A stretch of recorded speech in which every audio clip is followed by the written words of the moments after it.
ایک آدمی جس کی پیدائش بھارت کے شہر بریلی میں تقسیم ہند سے پہلے ہوئی۔ بریلی کے نزدیک ایک گاؤں بہیڑی اس کی جائے پیدائش ہے۔ وہ کہتا ہے کہ ہمارے گاؤں میں ایک مسجد تھی جسے جنوں والی مسجد کہا جاتا تھا۔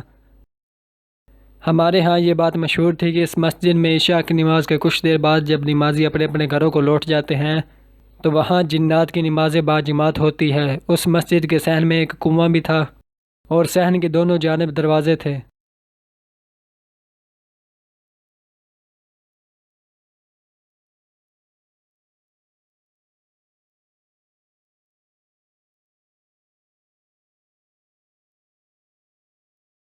ایک رات گاؤں میں بارش ہو رہی تھی۔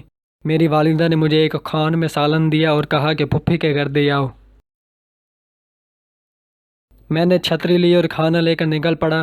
رات کافی ہو گئی تھی، سب لوگ اپنے اپنے گھروں میں دب کے بیٹھے تھے۔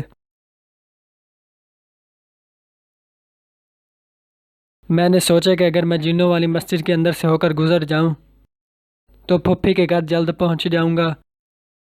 یہ سوچ کر میں مسجد کے دروازے سے اندر داخل ہو گیا۔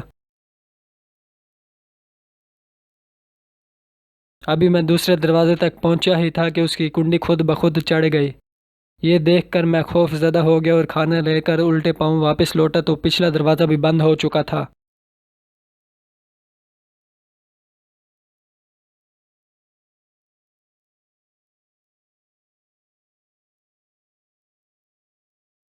مجھے یقین ہو گیا کہ یہ سب جنات کی کارستانی ہے۔ شاید میرے یہاں آنے سے ان کی عبادت میں خلل پڑا ہے، اس لیے مجھے سزا دی جا رہی ہے۔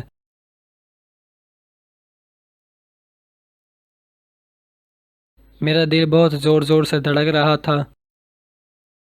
میں نے یہ سوچ کر کہ اگر کوئی جن سامنے آ گیا تو میں ڈر جاؤں گا، آنکھیں بند کر لی اور روتے روتے معافی مانگنے لگا کہ اب میں آپ لوگوں کو پریشان نہیں کروں گا، مجھے جانے دیں۔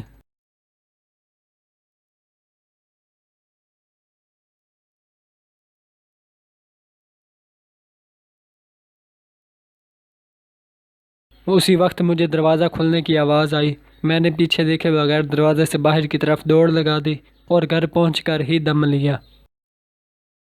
یہ واقعہ میری زندگی کا ایک ناقابل فراموش واقعہ ہے۔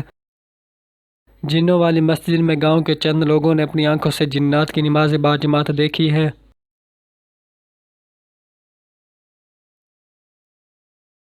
میرے والد بھی اس کے عینی گواہ تھے۔ ایک مرتبہ انہیں عشاء کی نماز میں کچھ دیر ہو گئی۔ مسجد میں پہنچے تو دیکھا کہ جماعت کھڑی ہو چکی ہے۔ وہ جماعت میں شامل ہو گئے۔ جب نماز کے اختتام پر سلام پھیرا تو آس پاس کوئی بھی موجود نہیں تھا۔